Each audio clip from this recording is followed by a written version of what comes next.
All right, another Jenga video. Hey, let's talk about our perspective and especially where we sit in an organization and how it affects our view of how the organization functions. Because if we sit up higher in the organization, far removed from the work, and we look at data and results, we may look down from above and think everything is stable, resilient, it's functioning as it should. But that could be very different from the operational reality that exists on the ground. Because far up in the organization, we probably don't see all that stuff that the workers at the shop floor see every single day. Quick example. Years ago, I used to visit a plant. It was an old plant, fairly small, had suffered for years from lack of investment, mainly because the products made at this plant could be purchased elsewhere at a reasonable cost. So this plant was just kind of a backup plan until it wasn't. And all of a sudden, this plant was the primary supplier for a couple other bigger plants, and it really needed to perform. And so there was all kinds of pressure on this plant to produce. And so I visited this plant one time, and I'm talking to the plant manager when I first got there, and I said, "Hey, how's it going?" And he said, "Steve, man, we're really turning this place around. We're hitting our production targets more often than not.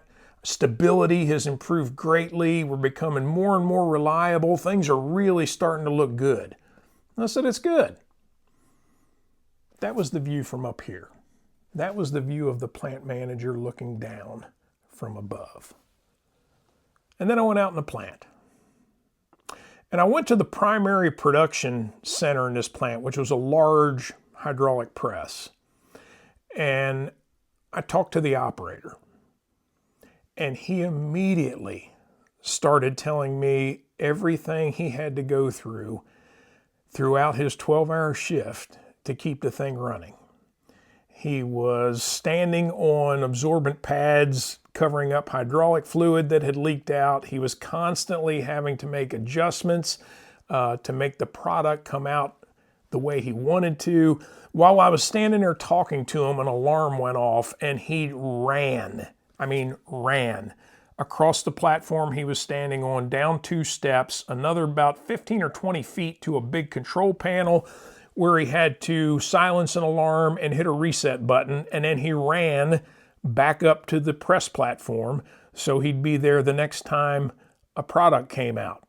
And I asked him, I said, "What was that?" And he goes, it's some sensor. I don't know what it is, but maintenance tells me if we leave it, if we don't reset it, if we don't acknowledge that alarm and reset it, it's going to shut down the press, and then we're going to have to empty everything out, and we'll lose an hour or two's production. So every time it goes off, that's what I have to do. I said, how often does it go off?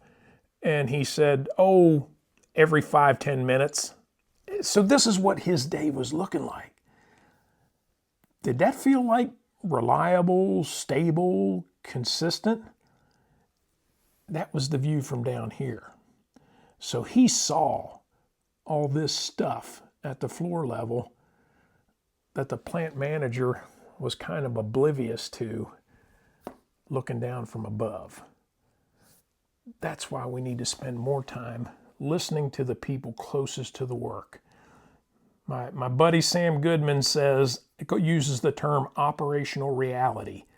The workers, the people closest to the work, they know what operational reality looks like. If we're just sitting up here looking at results, we don't have a clue what the workers are having to deal with to try to achieve that. So another reason why we should spend time talking to our workers, learning about the work, understanding their operational reality. Thanks.